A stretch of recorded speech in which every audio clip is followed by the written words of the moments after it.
Om Namo Bhagavate Vasudevaya. Om Namo Bhagavate Vasudevaya. Om Namo Bhagavate Vasudevaya. Om Namo Bhagavate Vasudevaya. Om Namo Bhagavate Vasudevaya. Om Namo Bhagavate Vasudevaya. Govardhan. And Govardhan. Govardhan.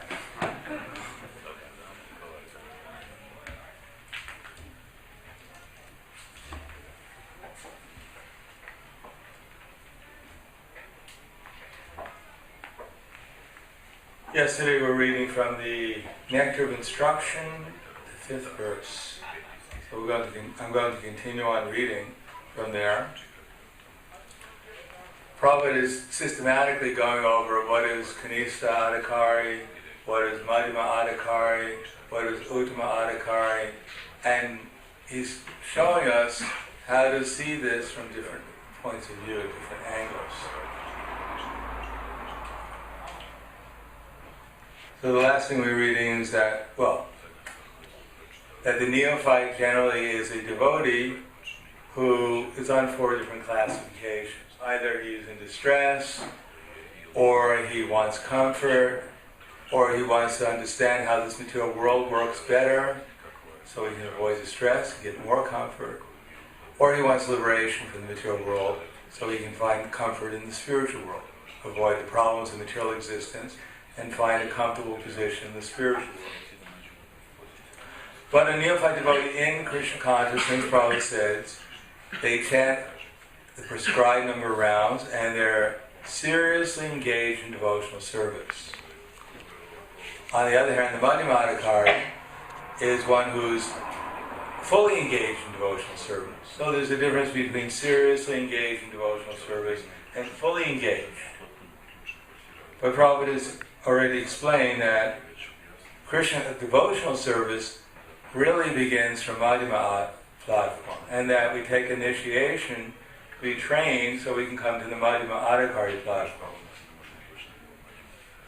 Because unless we're liberated, then although we're performing devotional service, it's as Prahlad Maharaj said, it's more or less out of business.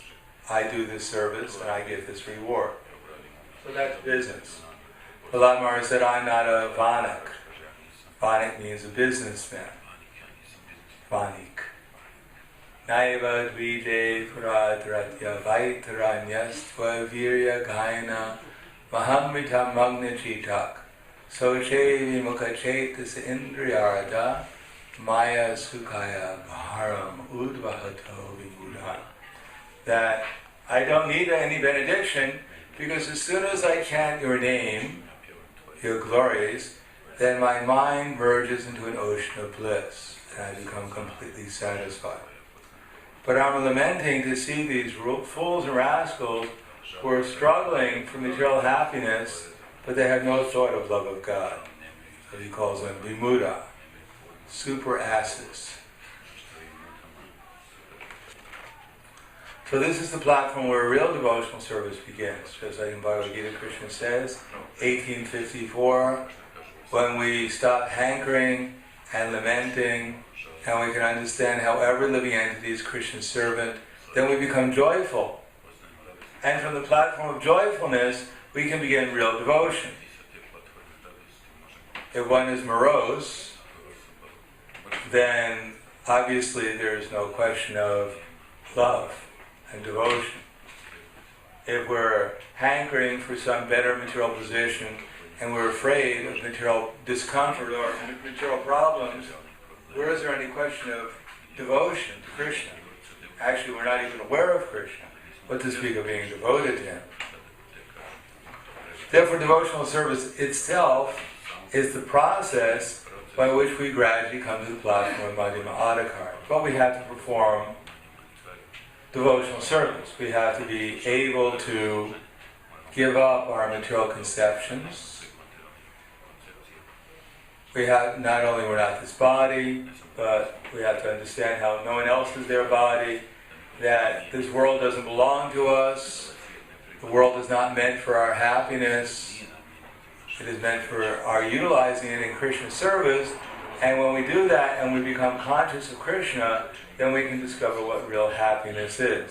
We have to make the atmosphere appropriate so that when we chant Hare Krishna, we can feel Krishna's existence, His presence. So simultaneously with trying to distribute Krishna consciousness, we're trying to create an atmosphere in which we can become Krishna conscious. If our minds are agitated by hankering and lamentation, then we won't be able to perceive Krishna's presence. If we don't treat all living entities as Krishna's servants, then naturally our minds will also be agitated and will become bewildered, and we won't be able to see Krishna always and everywhere.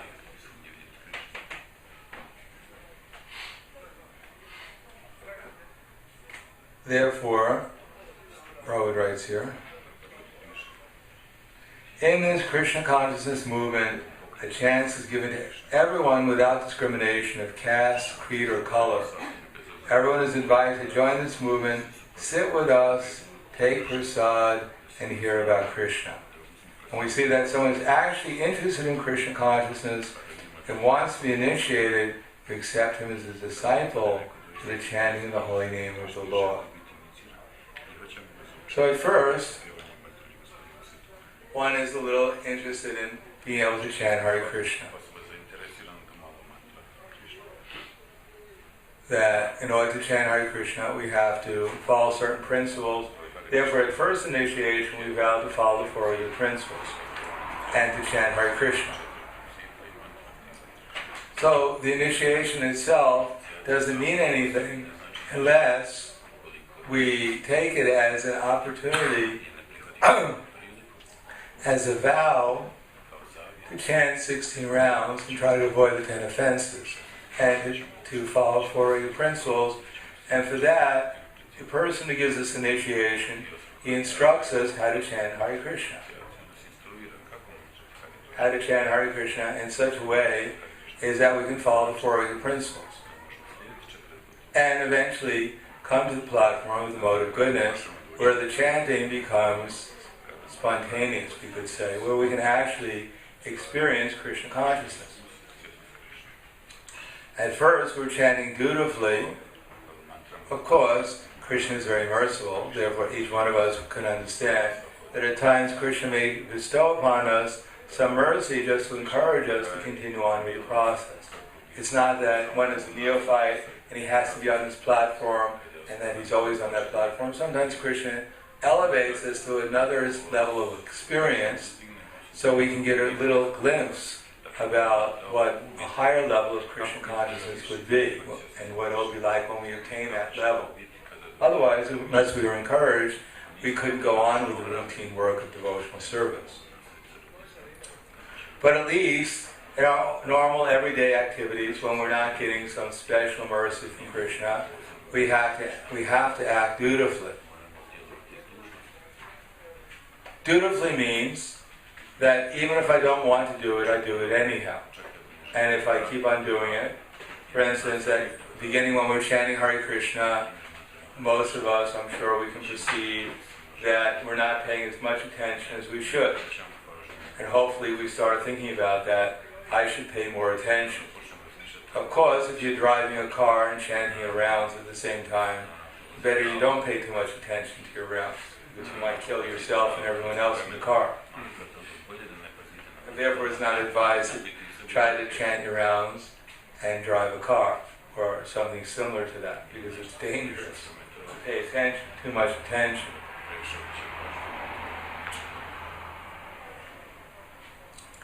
Therefore, we should hopefully put ourselves in some place where we can pay attention and not become a danger to ourselves and others when we're chanting.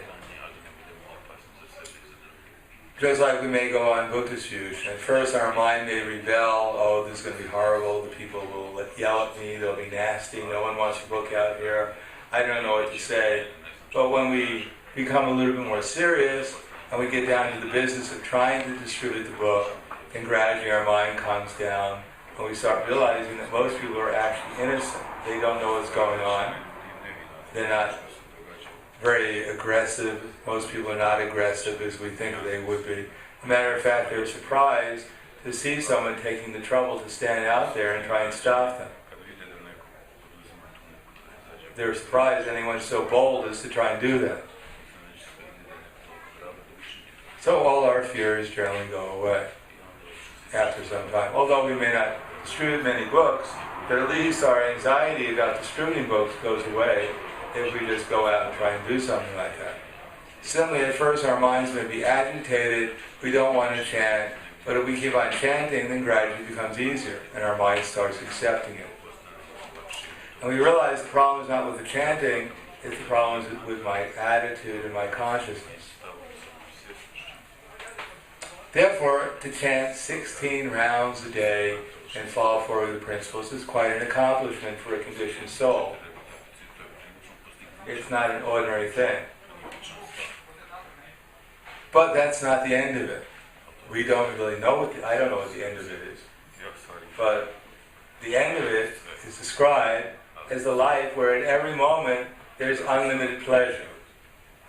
I mean, we probably accept just limited pleasure that went on forever, but this is unlimited pleasure that goes on forever, and the nature of that pleasure is love, that everyone loves each other in the spiritual world because they love Krishna, who's the center of existence, and that love produces ecstasy, transcendental pleasure, and unlimited varieties.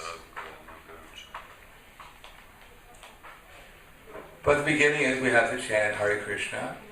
We have to be we have to act on the level that we're actually at and not dream about some other level that we're actually not at the present moment. Just like we have a tendency, when we're chanting, we're dreaming about so many things. If I was this, if I was that, if this would have happened like this, if this would have happened like that, then somehow or another I would be in a much better situation than I am now, etc. So we're wasting our lives just dreaming about different things. But when we chant Hare Krishna and just chant and listen, then the result is the more carefully we listen, the more devotionally we chant, probably said in one place, with attention and reverence. Sometimes the word love seems, or affection, is a little far out because we don't know Krishna that well, but at least with reverence. Then the result is that one becomes equipped to actually feel Krishna's presence. Or in other words, Krishna actually reveals himself to a devotee who takes the process seriously. It's not by our endeavor or our effort that Krishna reveals himself. Krishna is not forced to reveal himself to anyone. We have to be qualified with the proper attitude and the proper determination to follow the instructions that we've been given. So the first of that instruction is just chant a certain number of rounds. Sometimes we hear the devotees say, well, what if I chant 5 good rounds? Isn't that better than 16 bad rounds? It's one of those questions that don't really have any real meaning to it. Because generally speaking, people don't chant 5 good rounds. It's much more likely that their 16th round was better than their 5th round. That's if they actually took the time to if they were serious about the process. But if they're not serious, why would anyone say that they could chant 5 good rounds? If you could chant 5 good rounds, then you want to chant more than 16 good rounds. In any case, at least 16 rounds, and then there are 4 regular principles, not 3. No meat, no fish, no eggs. There are actually 4 regular principles that we're supposed to follow. And when a neophyte devotee is actually initiated and engaged in devotional service by the orders of the spiritual master, he should be accepted immediately as a bona fide spiritual Vaishnava, and obeisances should be offered to him. So now we're on Prabhupada's gone from a neophyte devotee, when he's actually initiated and engaged in devotional service by the orders of the spiritual master, he should be immediately accepted as a bona fide Vaishnava, and obeisances should be offered to him. Here Prabhupada is giving a very liberal. Now, what is he saying here? We should offer obeisances to devotees who are initiated and engaged in devotional service and chanting Hare Krishna. In other words, it's not that such devotees are necessarily on the second-class platform, because as we explained already, second-class platform is a very elevated platform. But at least here he's giving us an indication who to offer obeisances to.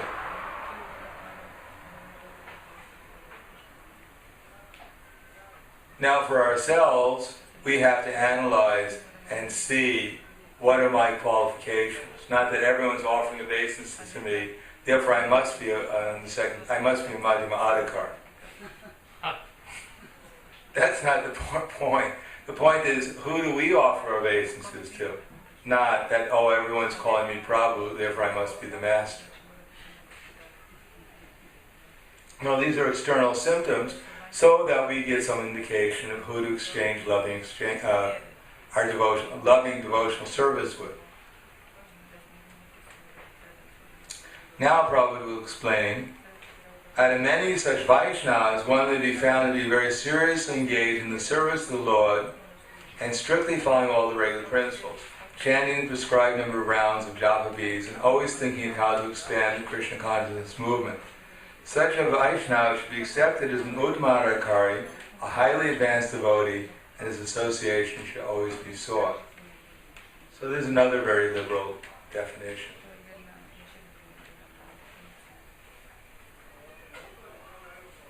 Because for a devotee, ourselves, unless we were actually a Madhyama Adhikari, unless we were liberated, or even more than that, unless we were actually an Uttama Vaishnava, we don't have the discrimination to tell who's on what level. Therefore, we need a very simple explanation of the levels in the beginning, otherwise we get all confused. But that simple definition should be applied to others, but it shouldn't be applied to ourselves. Therefore, there's more detailed explanations given later on, which we should apply to ourselves, and Prabhupada mentions that this is for our own practical devotional service, especially in terms of our spiritual service to Krishna. But here, very liberal, there are many devotees who we can see are seriously engaged according to our estimation, because after all, how else can we judge? It's our own personal discrimination. Who seriously engaged in the service of the Lord and strictly following all the regular principles, chanting the prescribed number of rounds and japa beads, and always thinking of how to expand the Krishna consciousness movement. Such a Vaishnava should be accepted as an Uttama Adhikari, a highly advanced devotee, and his association should always be sought. Because unless we honored or respected or tried to associate with devotees who are apparently much more serious than we are about devotional service, then how are we going to appreciate devotees?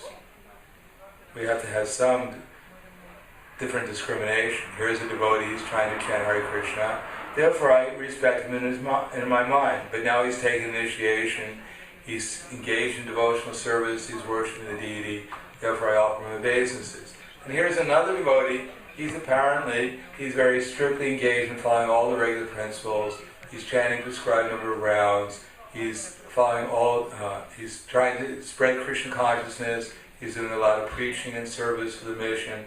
Therefore, I should seek his association, and he can help me advance if I get his advice, how to come at least to his level.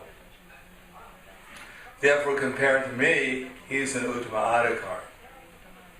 Now, whether he's actually an Uttama Adhikari, according to the actual description which will be given later, what is the actual definition of an Uttama Adhikari? For instance, what is the absolute definition that Prabhupada gives? We'll read it in the Nectar of Devotion. If we can find it in the Nectar of Devotion.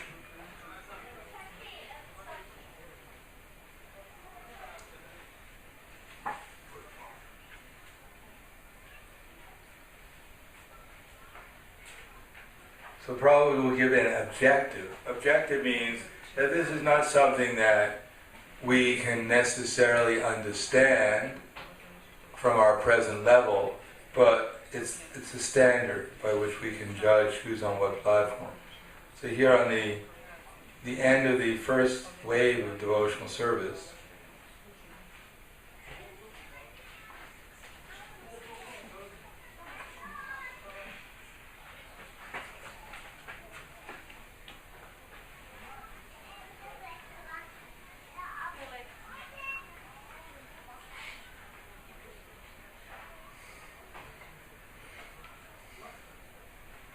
problem with this database one is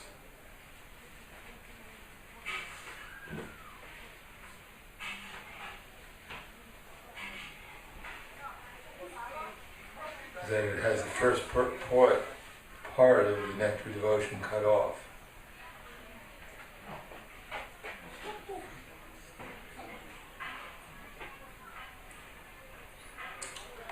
By the process of executing regulated devotional service, one is actually elevated unto the transcendental stage, beyond the material modes of nature. At that time, one's heart becomes illuminated like the sun. The sun is far above the planetary systems, and there is no possibility of his being covered by any kind of cloud.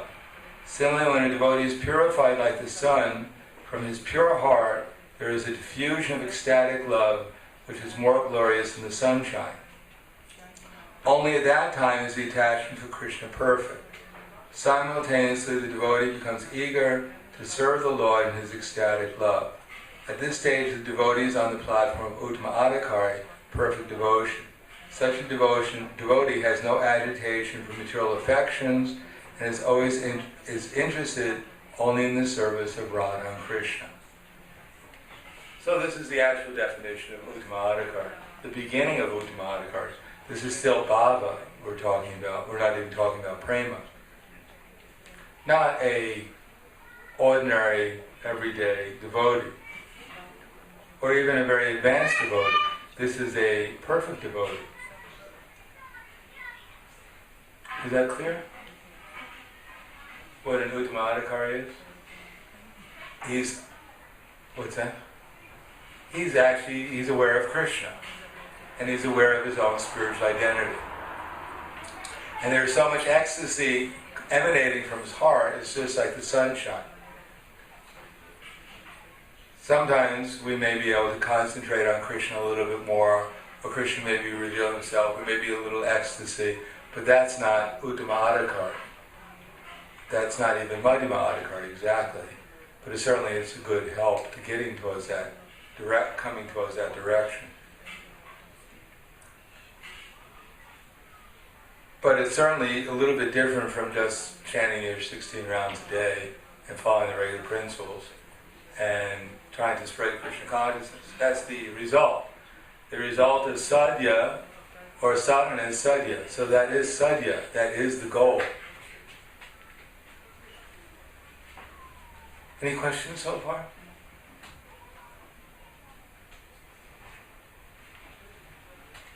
Yeah. You're just not saying, Maharaj, that when you do this sadhana nicely, then you feel like spreading Krishna consciousness. No, when you do your sadhana nicely, then you get to the platform of sadhya, the goal. But that may take some time. Prabhupada said by following the regular principles of devotional life, one gradually rises up to the platform of Uttama Adhikari. We don't arrive at Uttama Adhikari simply by a mental effort. It takes, we have to prove to Krishna that we're qualified. And that means we have to give up our material attachments.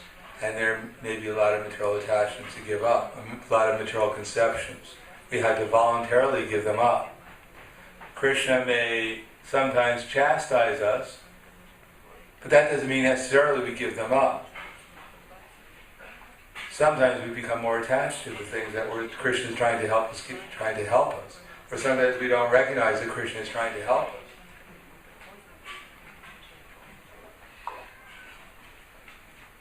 Because we voluntarily have to give up our material conceptions and our material attachments. Look at Daksha. Daksha Maharaj.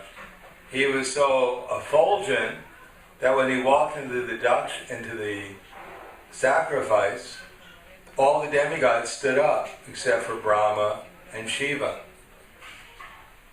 because he was such an advanced personality, so effulgent. But the next moment, he committed offenses against the pure devotee.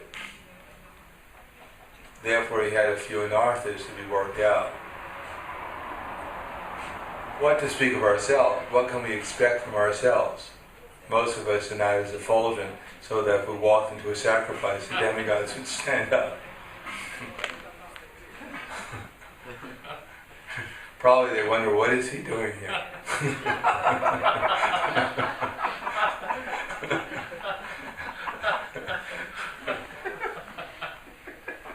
I don't think we expect a very good treatment at a sacrifice by the demigods. In any case, we have to get some conception of actually what's going on if we really want to take devotional service seriously, and if we don't want to take our imagination seriously. Because our main problem is our mind. Isn't that right? Prahladananda Maharaj said, there's no enemy in this world except for our uncontrolled mind. And our uncontrolled mind creates this mental conception of our identity. It's called the false ego, which is completely outside of reality. And yet, due to the fact that we're associating with so many other crazy people, equally as crazy, if not more crazy than we are, we develop these conceptions about ourselves which are completely distorted and don't help us at all help us advance in devotional service. Either we think, yes. Koji način možemo odbaciti nešto niže ako nema nešto više? Da li je to moguće? How can we give up something lower if we don't have something higher? Is it possible? At all? Da odbacimo, rekao je, usporednu prirodu, kako ću odbaciti kad nemam nešto više? Is it possible? Yes, it's How can possible. he describes what he says, how can I give up my conditioned nature if I don't have something superior, something higher than that? You could give it up. It may not be for very long.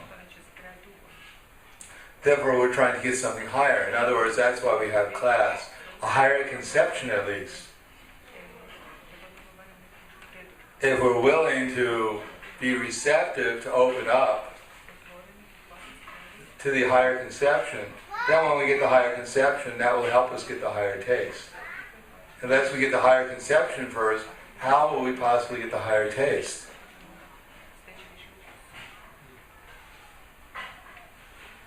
That's why hearing chanting about this philosophy in Krishna consciousness is so important, because it opens us up to this higher conception. And what I'm trying to do, not only for yourselves, but also for myself, is to actually get some idea of what the ocean of devotional service is. Sometimes we take it as like a little lake or a pond or something, and in that little pond there's some pure devotees, and there's a few neophytes, and then there's a lot of intermediate devotees, and we take it as a very small thing. And therefore we project on others the many misconceptions. Sometimes we honor devotees way too much. And sometimes, which is not as bad, sometimes we minimize devotees way too much. We disrespect them because we have no real conception of really what's going on. But that's our neophyte condition. As I mentioned before, one of the rare experiences Krishna gave me where I was able to see things a little bit more clearly. When I was in Dallas, I was the temple president.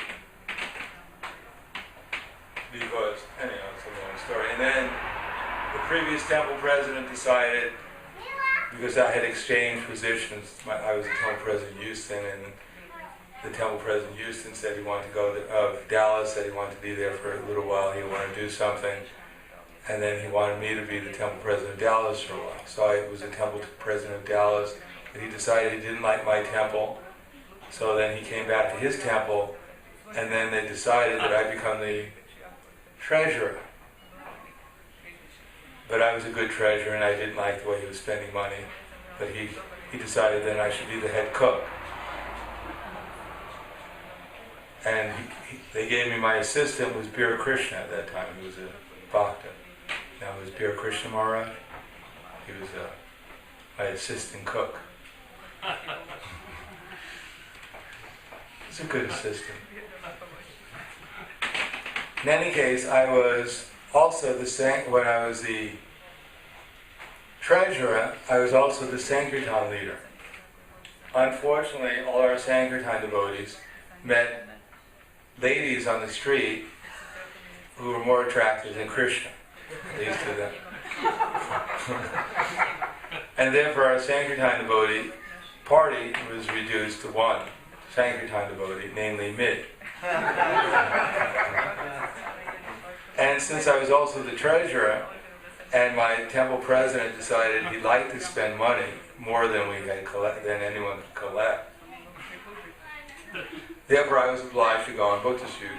But Dallas, Texas was about the last place on earth I would possibly ever choose to do book distribution in. It was a city composed of what's called rednecks. You know rednecks? It's cowboy type people. You know, the type of people who didn't like anyone different from the way they were. Anyone who was a little different, if you were darker skin, a different nationality, a different race, then you were worthy to be hung by them. And indeed, they did that to a few people. Matter of fact, my first experience in Dallas was, as soon as I went out there with some other devotees, we were going door to door, we immediately got arrested by the police. Someone had called up and said to the police that there were some people out here going house to house impersonating women. Because we had dhotis on, so someone called up. They thought we had dresses on. And so they arrested us. It was not a very liberal town. It's more liberal now. In any case, every day I would go out, but my mind was not very happy about it, but I'd have to drag my body out there. And one day I went out there, and suddenly everyone looked like they came from Vaikuntha. I mean, literally, they looked like they were from Vaikuntha. And they looked so beautiful, and they were all effulgent, and they looked like they were so happy. And everyone I approached, practically speaking, took about what we were distributing back to Godheads and gave a donation. So, of course, in such a state of consciousness, one realizes that one is receiving some special mercy from Krishna, because I didn't think I had become a pure devotee overnight, just by going on book distribution one day. I'd already had enough experience that those things they were not necessarily permanent, but I thought it was a very nice experience. And indeed, very quickly I distributed all my Back to Godhead magazines and went back to the temple, and then I was back in the material world again. Back fighting it out with my temple president about spending money. But in any case, it was some glimpse that actually we're not living in reality, we're living in our own conceptions of life. And we think that's reality. But it's not reality. Reality is much nicer than what we think it is. If we can expand even if we don't have these experiences, if we just expand our conception and realize that we're crazy right now, we have no idea, or we don't have very little idea of what reality is, then there's some hope of making some progress.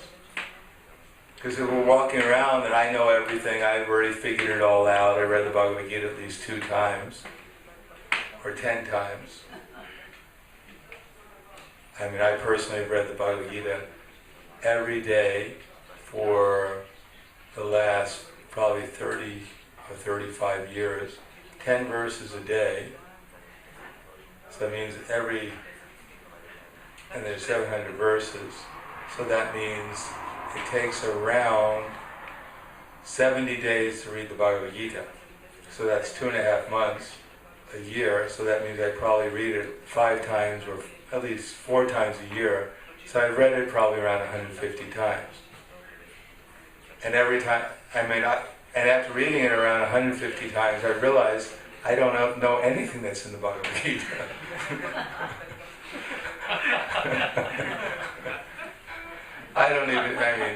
If I could even have some glimpse that I'm not this body, some realization, although I have some, but to actually be situated on that platform, then I could say I had the preliminary knowledge of the Bhagavad Gita.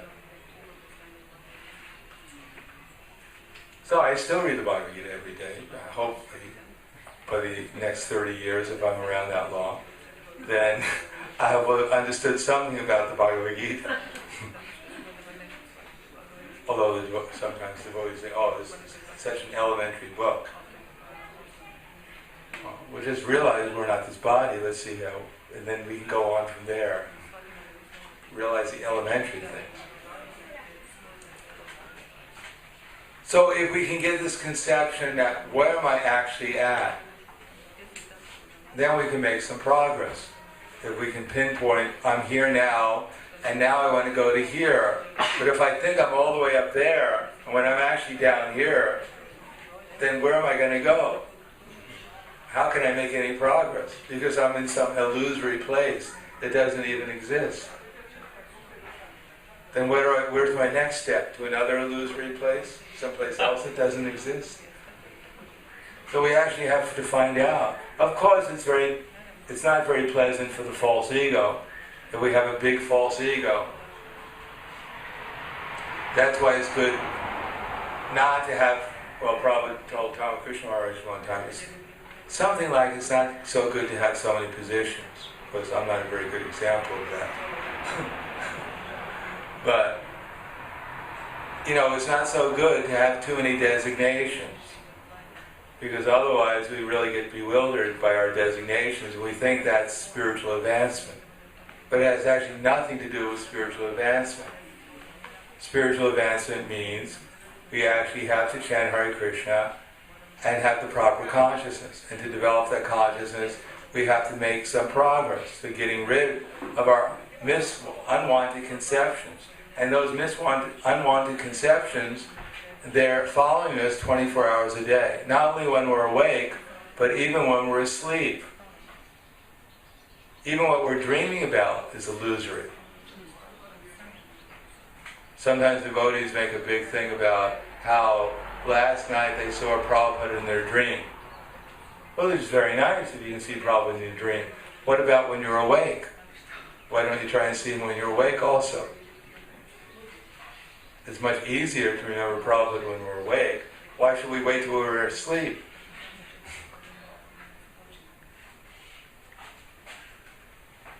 Therefore, getting rid of these unwanted conceptions means 24 hours a day. How we relate, how we look at everyone, how we act towards everyone, how we relate with our own bodies, how do we relate to our own minds. A perfect devotee has a clear conception of how to act at every moment. We have to get a clearer conception of what to do. Then we can make some progress. But unless we understand where we're at presently, we won't know what the next level is. And if we take it too cheaply, then it's going to be very difficult to understand things clearly. Yes, I'm out there distributing books, or I'm preaching, or I'm chanting my 16 rounds a day, therefore I must be on this particular level. Yes, you might be on that level, but you have to examine all the symptoms to find out where you're actually at, even on that level. Kanista Adhikar is an ocean. Madhyama Adhikar is also an ocean. And Uttama Adhikar is even a bigger ocean. And although for a pure devotee like Srila Prabhupada, everything could be presented very simply, but we should take it after assimilating the knowledge, and then we get a clear understanding where we're actually situated. And therefore, Maya won't be so easy to influence us. So, by the process, any questions about that? Yes. So like with the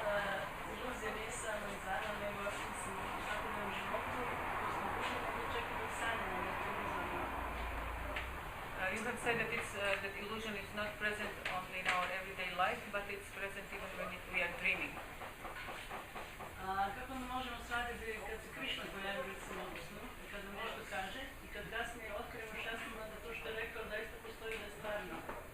And how can we understand the situation in which Krishna appears in our dream and he tells us something and afterwards we find out in Shastra that that is something real.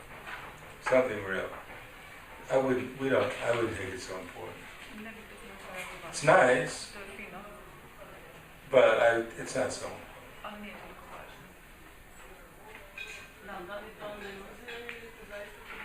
But is it that illusion or that was Krishna? No, we're always in illusion. But when we see Krishna, we're less in illusion.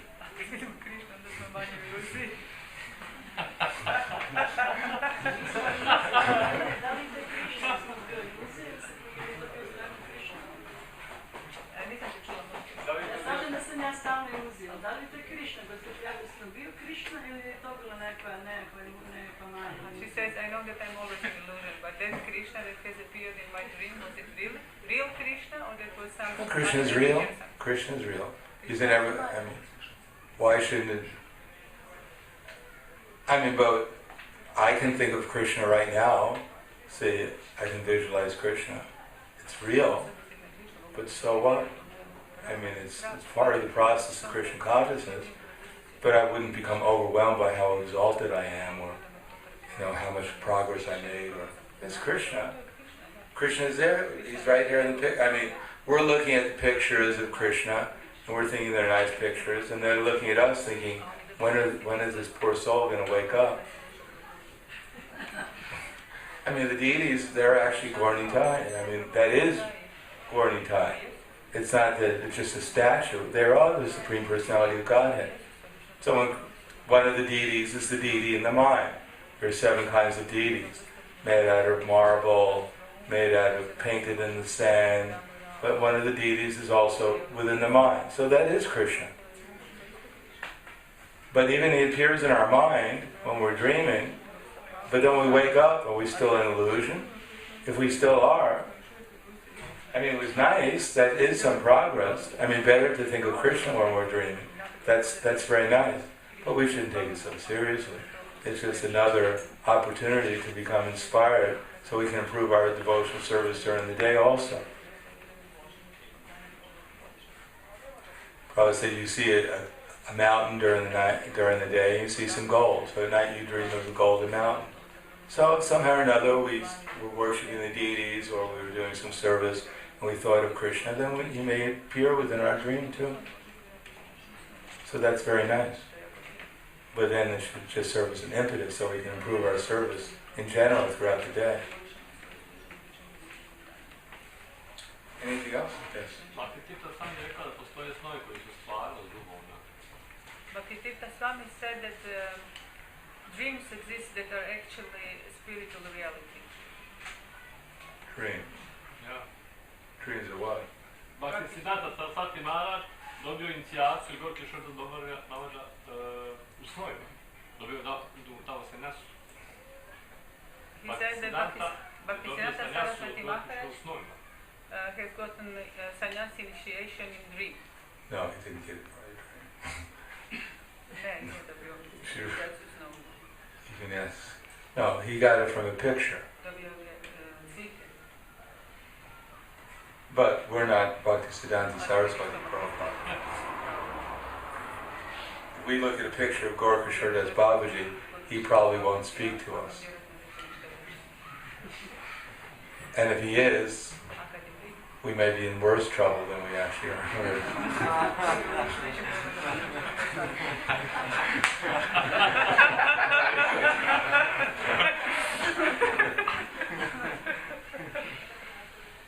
So, Bhaktisiddhanta, actually, we have one conception of what happened. But Bhaktisiddhanta Saraswati Prabhupada taking sannyas from Gaura Kishore Das Babaji by a picture was not to obtain a higher status within the society of Vaishnavas, it was actually to take a lower status. Because generally the Vaishnavas, they took Babaji, which is Paramahansa's sannyas. But he took Paramahansa sannyas, which is on a lower level.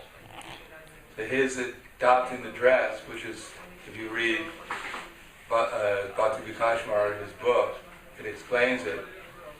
His taking Paramahansa sannyas and with his own particular dress, like Sri Damodara, when he took sannyas, he didn't shave his sika, and he didn't give up his sacred thread, he didn't change his name. So the particular dress that we wear as sannyasis is really coming from Bhaktisiddhanta Saraswati Prabhupada.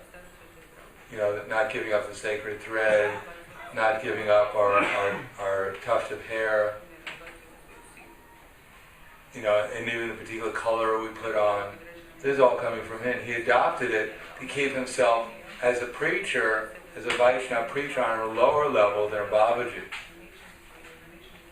Because in ISKCON, to become a sannyasi, it means that a brahmachari is more or less becoming elevated to a higher status. But there he was actually a preacher, and he was adopting the dress not of a Paramahansa, which most of the Vaishnavas would do, but that of a Parvajacharya, one level down of sannyas. So we can't take it from our perspective and think, well, he put it, you know, he got a danda there, and he put it before his spiritual master, and then he himself gave himself sannyas. No, he did it for his mission, the mission that his spiritual master had instructed him. And therefore, to execute it, he had to take a particular position, which is that of a preacher. And indeed, it upset many of the different Vaishnavas, because as a preacher, he had to expose many of their deficiencies. He wasn't taking the role of a Paramahansa, he was taking the role of a Madhyama Adhikari, and preaching very strongly.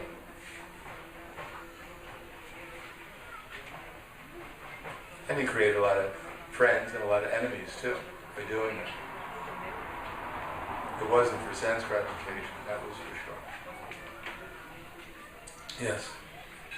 And when we say Jaya Vishnu Paramahansa Parivajacharya, so the meaning is that Srila Prabhupada is not lower than Babaji? Babaji? I mean, you just now mentioned this or not? Well, we take our acharyas as Paramahansas, who are acting as Parvajakacharyas. Parvajakacharyas is on a lower level than Paramahansa. You can't be a Paramahansa. Well, you can be a Paramahansa and act like a Parvajakacarya. So we take them as perfect examples of preachers.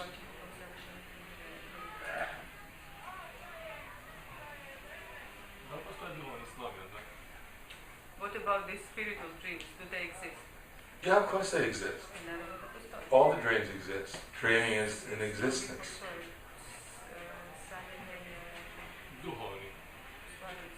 But then our attitude in the dream also has some reflection about what's actually going on. I mean, Kamsa, he saw Krishna everywhere all the time. He never forgot Krishna. But does that mean he was a pure, great, elevated Vaishnava? No, it's just he had the wrong attitude, therefore he's not even considered a devotee. So, we'll be able to perceive Krishna even in a dream according to our devotional feelings, our devotional attitude. Therefore, that's the reason I say we shouldn't take it very seriously. It is Krishna, but then again, these pictures of Krishna are Krishna. The deity is Krishna. Krishna is in our heart. But what is our attitude towards him? There's nothing but Krishna. But if our attitude is devotional, then we'll realize Krishna. And if it's not devotional, then we won't. Even if it appears before us. Yes.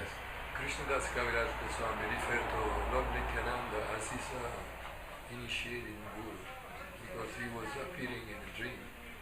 So, in which case we can understand that the dream... Lord Nityananda, he actually appeared to Krishnadas Kaviraj. He was an elevated devotee.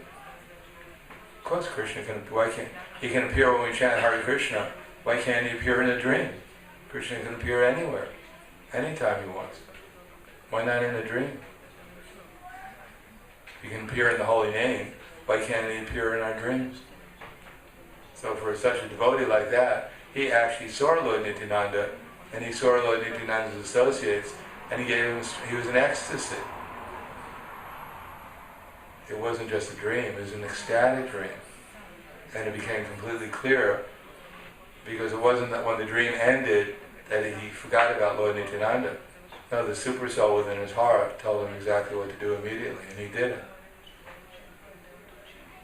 So if we ecstatically dream like that, and we wake up and we're fully Krishna conscious, then Krishna will take control of our lives completely. But we may dream of Lord Nityananda and wake up and Maya directs us. So therefore Lord Nityananda may have been there, but we didn't really experience him so intently. Just like he's here now. We don't have to wait for a dream. He's right here. He's probably much clearer than any dream we could possibly have. But what effect does he have when we see him? But for Krishnadas Kaviraj Goswami, it had the full effect when he saw Lord Nityananda in the dream. Therefore he left everything, immediately went to Vrindavan, and lived as a pure devotee there. Full Krishna consciousness. That means he was already an elevated soul even before he had the dream of Lord Nityananda. Ako vidi jako je teško da shvatim ono što se duhovno dešava. Jako mi je teško shvatiti ono što se dešava. It's very difficult for me to understand the spiritual things that are happening to me. Well, that means that it's difficult to understand and it's not so spiritual. When spiritual things happen, then everything becomes very clear. That's the nature of spiritual things. It makes things clear. One time, one devotee was telling Prabhupada, in the early days, Prabhupada it was actually one of Vishnu John. Every time I start chanting Hare Krishna, all these lights go off and things happen. And Prabhupada said, don't worry about it. Keep on chanting Hare Krishna and I'll go away.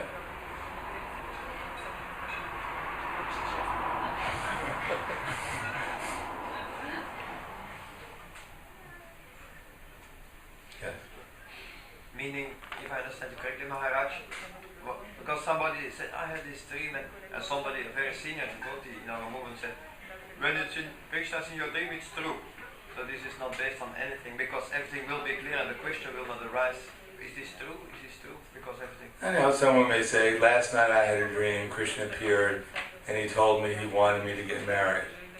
So then I can say, well, I had a dream last night, Krishna appeared and he told me to tell you not to get married. He was just fooling you in your dream. So why should we take it so seriously? We have to judge it reasonably, not just because it was in a dream. Some senior devotee comes up to us and tells us to do something. Oh, that's not very important because it's it's what happens in my dream that's important. What happens when I'm awake is not so important. And we're much more likely to be more conscious when we're awake than when we're dreaming. Dreaming, everything is distorted.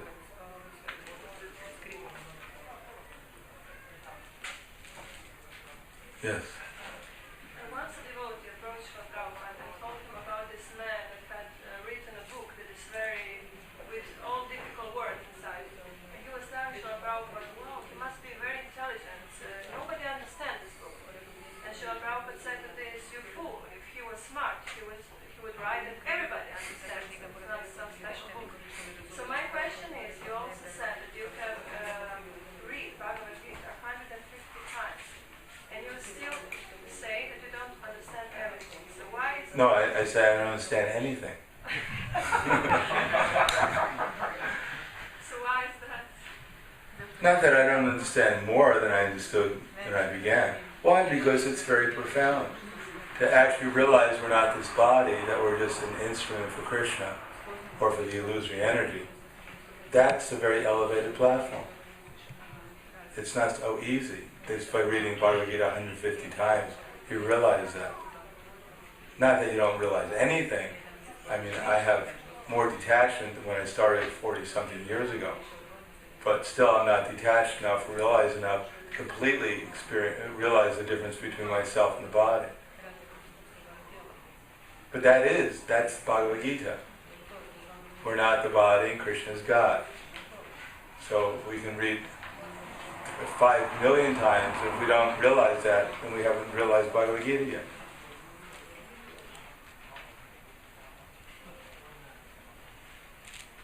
Yes. Nahaš, htio sam pitat, možeš li objasniti nakon odlaska Šrila Prabhupada, kako ste vi njegovi učenici dalje nastavili prakticirati duhovni život, s obzirom da danas se preporučuje da uzimamo vodstvo nekog živućeg, znači šikša odnos. I još dalje bi na... Can you tell us, after the departure of Srila Prabhupada, how have you, his disciples, continued your spiritual life in light of the advice to always take some shiksha from some senior guy? For someone who is alive. Da, i kako nam može objasniti, imamo kod nas u Iskonu različite, imamo mnogo gurua, imamo mnogo duhovnih učitelja i kakva je pozicija, znači da li to znači da svaki guru je zasebni ogranak u sampradaju? Can you explain to us how can you understand this? We have different spiritual masters now, and does it mean that each of them is a separate department in the line of Srila Prabhupada and in our sampradaya? No, there's only one spiritual master. There's only one, that spiritual master is the super soul in the heart. And he has different representatives. Siksha Guru Ke Ta Eva Krishna Swarup Antaryami Bhakti Shrestha E Du Rup. That's Chaitanya Charitamrita Adi Lila 147. I know my spiritual master, but know to be the instructing spiritual master and the super as a representative of the super soul. Know that both the Antaryami and the Bhakti Shrestha, the best of the devotees, could both be representatives of the Supreme Lord. So the Supreme Lord in our heart, he's the instructing guru, and one who repeats his message, he's also a representative of the original instructing guru. Better known as the one who is a Govinda, representative of Govinda, who gives transcendental instructions to Arjuna on the battlefield of Kurukshetra. So he's the Supreme Lord. Everyone else is just his representative. Now the question arises, Sri Rupa Goswami says, I believe it's the 5th chapter of the Nectar devotion, where he describes the process of devotional service, the different angas, the limbs, 64 limbs. He said, I'm just going to describe in general the principal ones. There may be some differences on some of the details between different authorities, but I'm just giving you the basic principles, the major principles, not the details. So the minor things, how to exactly apply those principles is one thing. But we can't disagree on the principles. If there's a disagreement on the principles, then someone is not representing Krishna. Krishna is not, he has one opinion, and everyone is supposed to figure out what that opinion is. It's not that Krishna has one opinion in the heart of one devotee and a different opinion in the heart of a different devotee. One of them or both of them are not connected with Krishna, fully connected with Krishna.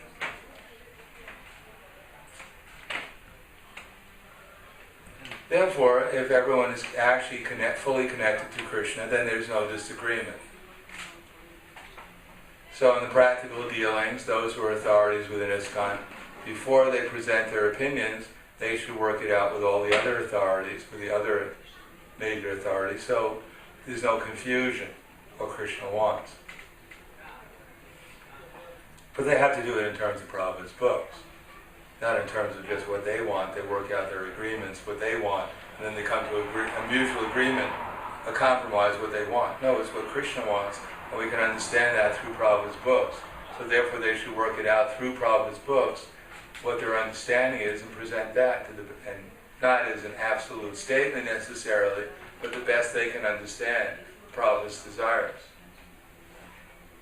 If they don't do that, probably there'll be confusion.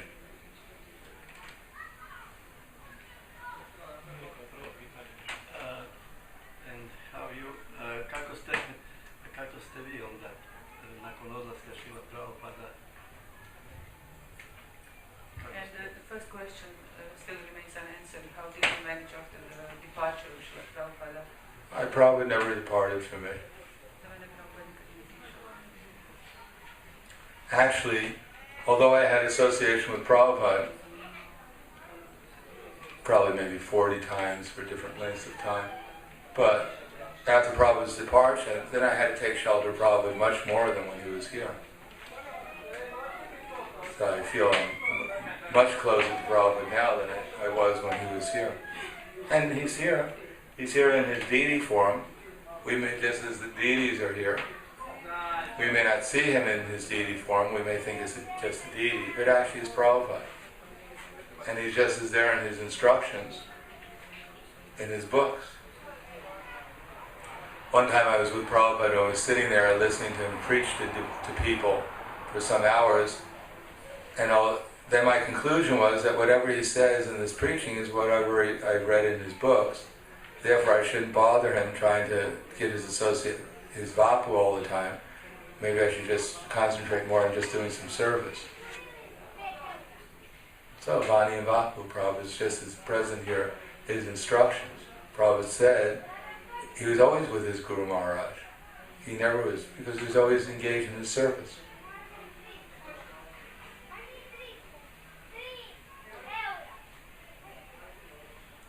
Anything else?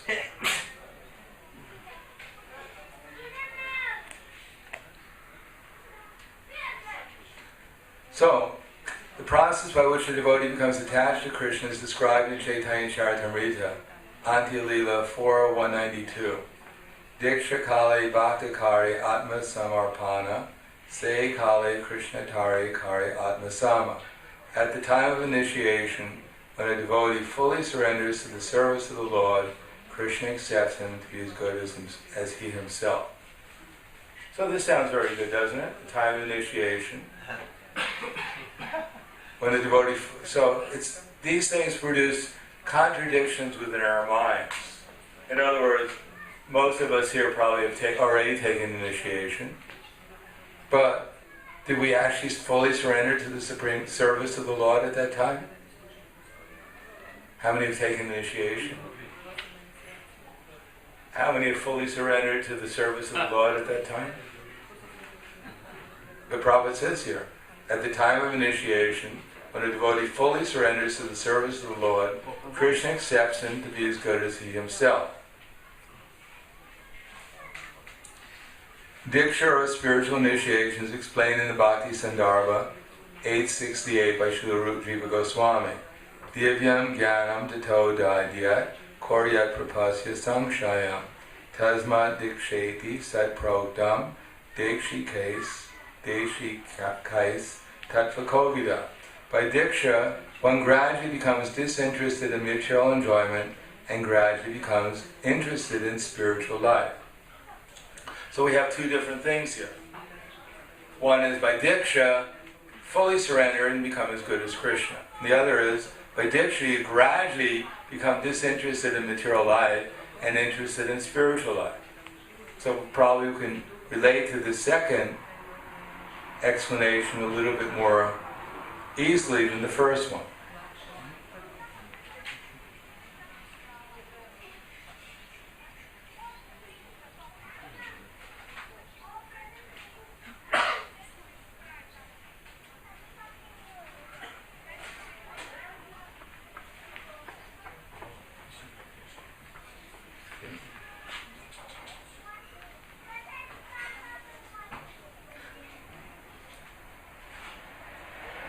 This is the difference between what's called mental speculation and philosophical speculation. Does anyone know what the difference between mental speculation and philosophical speculation is? What's mental speculation? Yes. No, that's easy to mention. But what does it mean? Yes. Speculation disregarding the scriptures. Disregarding the scriptures. Oh, you can regard the scriptures and mentally speculate too. If you're, it says I can get to the Nanda Kandana forest and I can enjoy with the apsaras if I just do this particular sacrifice, and how nice it's going to be there with the apsaras, and they'll peel grapes for me and massage my foot. That's also mental speculation, according to the scripture. But yes. Philosophical speculation would be to try to understand the conclusion of Shastra. For example, the Gita says that Krishna is taste of water, and we understand how Krishna is taste of water. Not that Krishna is taste of water or not. So if we question whether Krishna is taste of water or not, that's mental speculation. But philosophical would be trying to understand. Yes, that desire to understand, to get the intelligence. Krishna is reciprocating with us according to our desire. So if we desire to understand, then dadami buddhi yogam tam. If we follow the process by which we can understand, humility, submission, service, then Krishna may give us the intelligence how to understand. But we have to apply our intelligence in the proper things. They hear Prabhupada saying, at the time of initiation, or at least he's translating, Diksha Kale, which means at the time of initiation, that's clear. Bhakta, the devotee, Kare, to do, Atma Samarpana, when he actually surrenders. In other words, Diksha Kale Bhakta Kare Atma Samarpana. At the time of initiation, which means we may formally be initiated, but the real initiation will take place when we actually surrender. Atma Samarpana. Say Kali at that time, Krishna, Tari Kare, Atma Sama. He makes the devotee to be as equal to him. Or he takes the devotee. In other words, real initiation will take place when we're actually fully Krishna conscious. When we actually surrender. There's the formal initiation, and that begins the process of surrender. And that certainly is initiation, beginning. And therefore Diksha is the process by which we gradually surrender.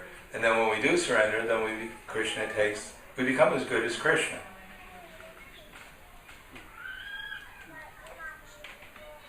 And it has two parts of it. One is to become disinterested in material life, and the other is interest in spiritual life.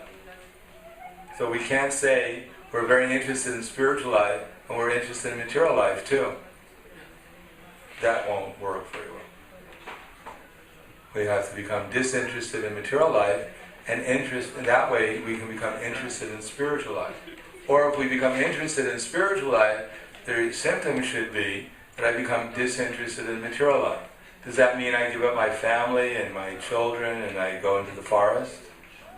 No, that's not necessarily spiritual life either. There's a lot of monkeys and deer in the forest who are not interested in spiritual life either. No, it's a question of consciousness. Bhaktivinoda Thakur, he saw his house turn into Goloka Vrindavan, and the Charanamrita became the river Ganges. So for him, his house was the spiritual world, but he was living a spiritual life in his house. And then Prabhupada said, we have seen many practical examples of this, especially in Europe and America. Many students who come to us from rich and respectable families quickly lose all interest in material enjoyment and become very eager to enter into spiritual life. Although they come from very wealthy families, many of them accept living conditions that are not very comfortable. Indeed, for Krishna's sake, they are prepared to accept any living condition as long as they can live in the temple. At least when he was writing this, many devotees were living in the temple. And to live in the temple at that time when Prabhupada wrote this was not meant you had to go through some austerity. Because probably nowadays living in a temple, you have to go through some austerity. It was expected that everyone rose at maybe 3:30 at the latest, 3 o'clock, because no one missed Mangalarti. There was no question of anyone not going to Mangalarti. If you missed Mangalarti for some reason, then you had to stand up before the temple and you had to give it an apology, why, and then a brief explanation of why you missed Mangalarti. There was no question of not doing your service. If you wanted to live in the temple, you did your service. And you had to accept a certain amount of austerity. It wasn't optional. Although when I was a temple president in some temples, we always did have 1 or 2 cases, which were rather difficult. But in general, it was quite, it was quite disciplined. Indeed, for Krishna's sake, they were prepared to accept any living condition as long as they could live in the temple and associate with Vaishnavas. When one becomes so disinterested in material enjoyment, he becomes fit for initiation by the spiritual master. So generally speaking, when I was a temple president, I recommended someone for initiation. Prabhupada agreed. He initiated them because he expected these devotees are following certain principles, and they're being recommended that they've gone through the process. For the advance in spiritual life, Srimad Bhagavatam 6.1.13 prescribes Tapasya brahmacharyena samena cha damena cha. When a person is serious about accepting diksha, he must be prepared to practice austerity, celibacy, and control the mind and body. If one is so prepared and is desirous for receiving spiritual enlightenment, divya gyan, he is fit for being initiated. Divyam Jnanam is technically called Tad Vijnana, or knowledge about the Supreme. Tad Vijnanartha Sagurum Eva Abhigachet. When one is interested in the transcendental subject matter of the Absolute Truth, he should be initiated. Such a person should approach his spiritual master in order to take diksha. Srimad Bhagavatam 11.3.21 also prescribes Tasmat Gurum Prapadyeta Jignasya Shreyam Uttamam. When one is actually interested in the transcendental science of the Absolute Truth, he should approach his spiritual master. So Prabhupada is giving us an ideal situation here. I mean, although previously many disciples were recommended to Prabhupada, but how many were actually interested in Divya Gyan? Very few of them. Because there's only a few left who were actually interested in Divya Gyan, they wouldn't have left. And similarly, the same standard should be now. Prabhupada is giving us some indication that we should initiate devotees, or devotees should ask for initiation if they're actually serious about acquiring transcendental knowledge. Not that it's a social thing, I got a new name, that I'm not a bhakta anymore. It was embarrassing, so many years as a bhakta. Now I'm a devotee, or now I have my initiated name, and I get some more respect, and I have my godbrothers and godsisters, I have my family now, and if there's some economic problem, they can help me, etc. No, it's not a social advancement. The whole idea is to become advanced spiritually, to acquire, because for a spiritual advancement one has to surrender. The attitude has to be there of surrender. We may follow the instructions, but unless my attitude is that of surrender, and we have to surrender to a person. You can't say I'm surrendered, but I'm surrendered to the wind. It has to be to a living person. Or at least we have to be that whatever they tell me to do, whatever this person tells me to do, I'm going to carry it out. Of course, in the person who tells us to do something, he should also be surrendered. And Prabhupada wanted everyone in our movement to be surrendered to the higher authorities coming up to the GBC body, and he wanted the GBC body to be surrendered to his books, his instructions, and hopefully they understand what the instructions are, so that ultimately Krishna, they're being surrendered to Krishna. And if that doesn't happen, hopefully if we can't learn by hearing, at least we can learn by experience. But we won't learn anything unless we take shelter of Prabhupada's books, unless the authorities who are surrendering. Every authority has to be surrendering to ultimately Prabhupada's instructions. And if they're trying to do that, then Krishna will help. If we're sincere, Krishna will help. He helps the sincere devotees. Yes? Maharaj, it's not really clear for me what is the initiation and Diksha.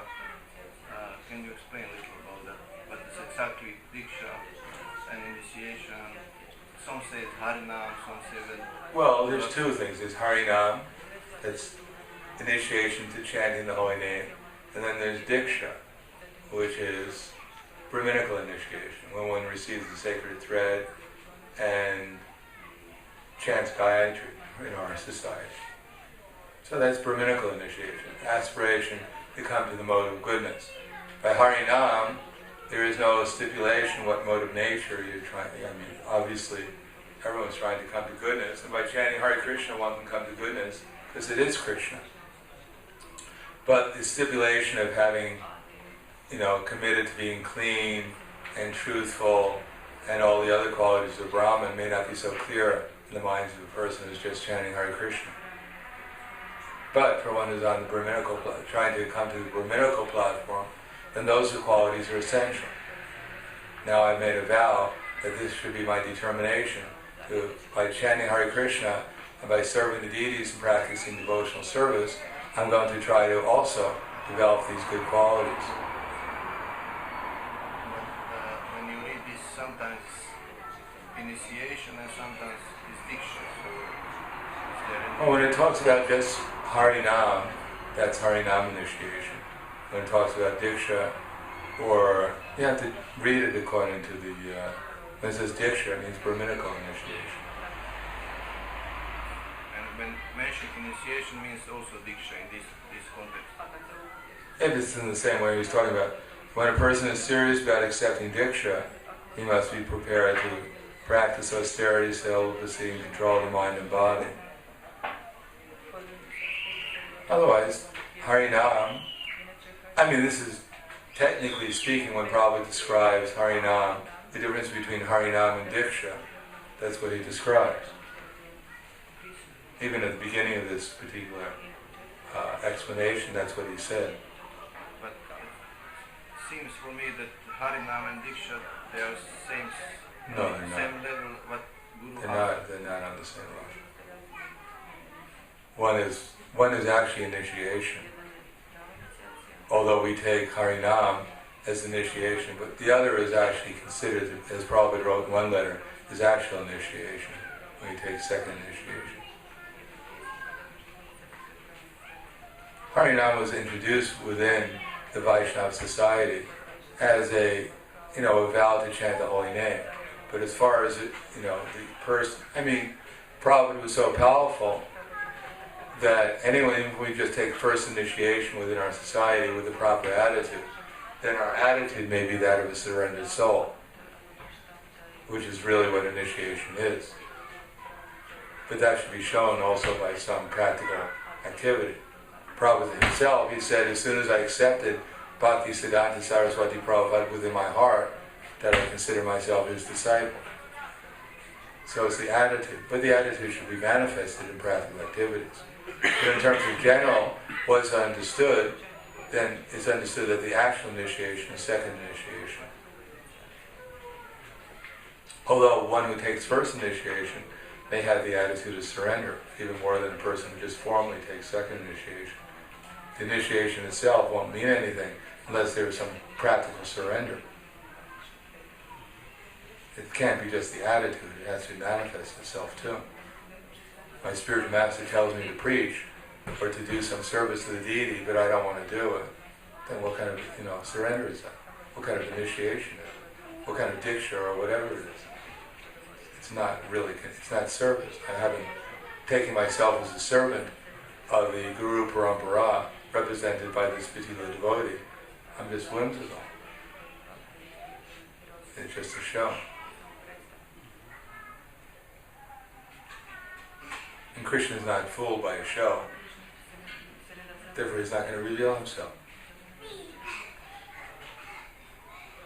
Yes? But if a devotee, he doesn't have desire to, after first initiation, he doesn't have a desire to go further, to take a second initiation, he doesn't be considered not a good symptom. Probably not. But why doesn't he have it? I mean, there's so many possibilities. What people are thinking, I don't know. If one doesn't have a desire to take a second initiation, Why doesn't he have the desire? There must be some reason. Can you give me an example of someone who doesn't have a desire? there are so many devotees, They're lazy. they just, okay. They don't have faith First in anyone. initiation, there is no, I don't live in the temple, so I don't live in the temple, so they don't really need me as a brahmana because I'm at home and I work like this. They don't worship the deities at home? Do they worship the deities at home? So it's not a good thing. I'm asking, are they worshipping their deities at home? Do they have deities? The people that you're talking about, do they have deities? So why don't they take second initiation?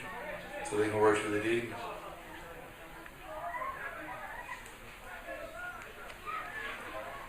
In general, there's a process. First is initiation, second initiation, and sannyas. A man's supposed to take sannyas after 50, or at least go into the vanaprastha. This is generally a process, so we're supposed to go through the process. There must be some reason why we don't go through the process. Some people may have a good reason, and other people may not. Usually they probably don't have a very good reason. They're just causelessly unwilling to surrender.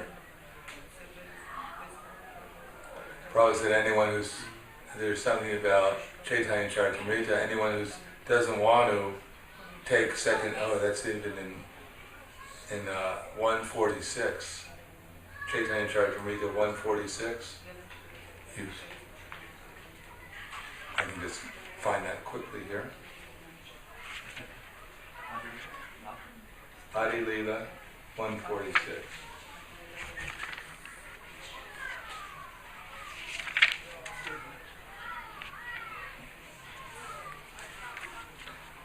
Acharya mam vidaniyam nava manita karishit nimarti buddhisuyati sarvadeva mayo guru. One should know the Acharya is myself, never disrespect him in any way. One should not envy him, thinking him an ordinary man, for he is the representative of all the demigods.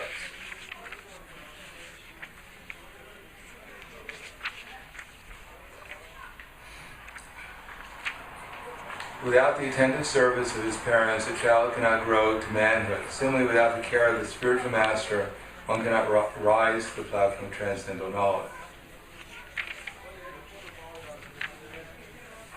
Here, the spiritual master is also called Acharya, or a transcendental professor of spiritual science. Mano Samhita 2.140 explains the duty of Acharya, describing that a bona fide spiritual master accepts charge of disciples, teaches them the Vedic knowledge with all its intricacies, and gives them their second birth. The ceremony performed to initiate a disciple into the study of spiritual science is called Upaniti, or the function that brings one nearer to the spiritual master. One who cannot be brought nearer to the spiritual master cannot have a sacred thread, and thus he is indicated to be a Shudra. The sacred thread on the body of a Brahmin, Kshatriya Vaishya, is a symbol of initiation of the spiritual master. It is worth nothing if one merely to boast of high parentage. The duty of the spiritual master is to initiate a disciple with the sacred thread ceremony, and after the samskara purificatory process, the spiritual master actually begins to teach the disciple about the Vedas. Is that clear? So, if you don't want to go closer to the spiritual master in Vedic knowledge, then one can remain in any position one wants. But it's expected by chanting the Hare Krishna mantra without offense, then one will want to make further progress.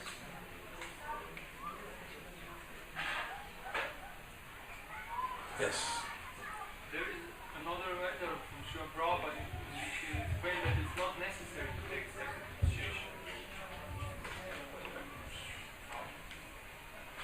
So, Well, you have to tell me what the letter is in the context of the letter, who it was written to and when. this moment I cannot remember, but Yeah, I can find it. Yeah, because otherwise, Prabhupada's, he also said many things in his letters which he wouldn't say in his books. I mean, I'll give you an example. Prabhupada was preaching very strongly about not getting divorced. And he was doing that, and he was in North America, practically everywhere he was going, he was telling the leaders, about divorce. No one gets divorced. Then he got a letter in Miami, I think he was in Miami at that time, and two couples were saying that, who are divorced already, they wanted to get married and divorce they were already married, but they wanted to divorce their present spouses and get married to each other. And Prabhupada said, all right, you have my blessing. So they were shocked. His secretary was shocked and asked Prabhupada, because he had dictated the letter, and asked Prabhupada afterwards, but you're going everywhere saying no one should get divorced. But how is it you just sanction these two devotees to get divorced and marry each other? So Prabhupada said, well, if I would have said that, if I didn't sanction it, and they did it anyhow, it would have been worse, the reactions they were going to get. So therefore I had to do it. So sometimes letters especially are written according to time and audience. But in general preaching, we go by his books. But, I'd have to see that context of the letter also. Otherwise, it may not even be applicable in terms of time and place. Anything else? Yes.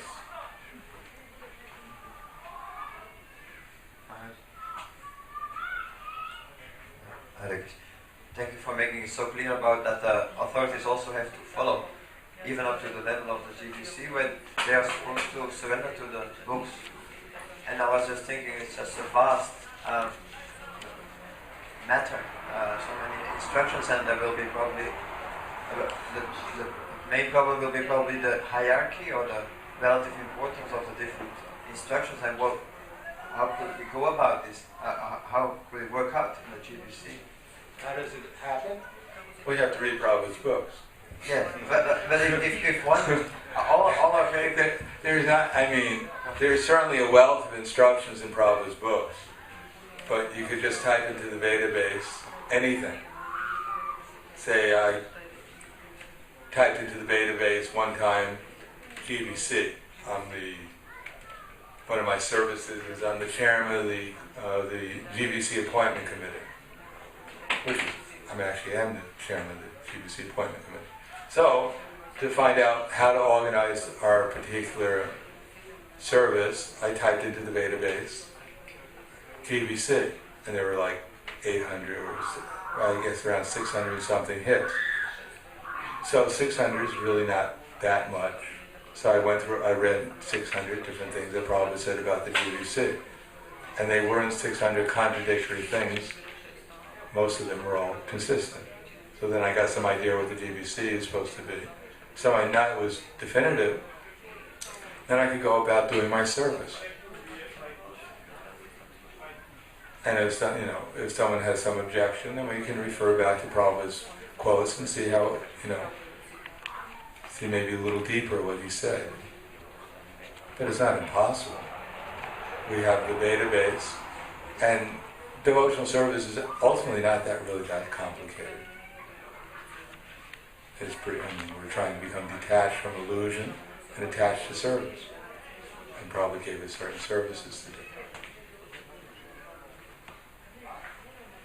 But it requires some jnana, some inquisitiveness, some humility that my tiny little intelligence is not absolute, and whatever comes spontaneously to my mind is not necessarily the best thing to do. I become a little serious and thoughtful. So the rare souls who realize this as you, Maharaj, they're going to speak up, and with the risk of hitting on someone's ego. You have to be a little cautious too. There are many factors you have to. It's useless to tell someone something that they don't want to hear if they don't want to listen to you. But the result will be a GBC resolution. So many resolutions. No solution. Resolution, revolution, dissolution, dissolution. Many suffer. Many suffer if it's immature. Yes, they suffer, and hopefully they learn from their suffering. But I mean also others who are not on the board. Yes, so many suffer. Women, children. Therefore, Prabhupada said, take shelter in my books. The GBC, even if they pass a resolution, you only have to chant 15 rounds a day. Still, you should chant 16. We're not waiting. I mean, most people don't have no idea what, even the GBC members sometimes, they don't have very much of a good idea what the resolutions are. Because there's so many of them for so many years. But that doesn't, still the main thing is chant 16 rounds without offense, come to the program, take prasadam, dance in ecstasy, and you'll make spiritual advancement.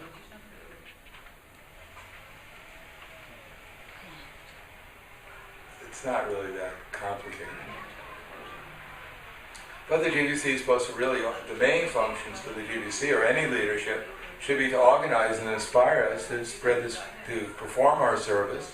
So we do come to the temple, we do chant 16 rounds, we do follow the regular principles, we do try to make our lives Krishna conscious, and we try and spread it to others. They're supposed to act as examples and inspiration to do that, all the leadership. And if you're a householder, then the householders should act as inspirations to each other to do those things. That is Prabhupada's book. Not that we find anything else. There are 5 major services: chanting the holy name, hearing Srimad Bhagavatam, worshipping the deities, serving the devotees, making the atmosphere spiritual and living in a spiritual place, hearing Srimad Bhagavatam, Bhagavad Gita. So these are 5 powerful processes that are part of our program. So we perform them, and hopefully in a devotional attitude with attention, and then we'll get the result. We don't need a GBC resolution.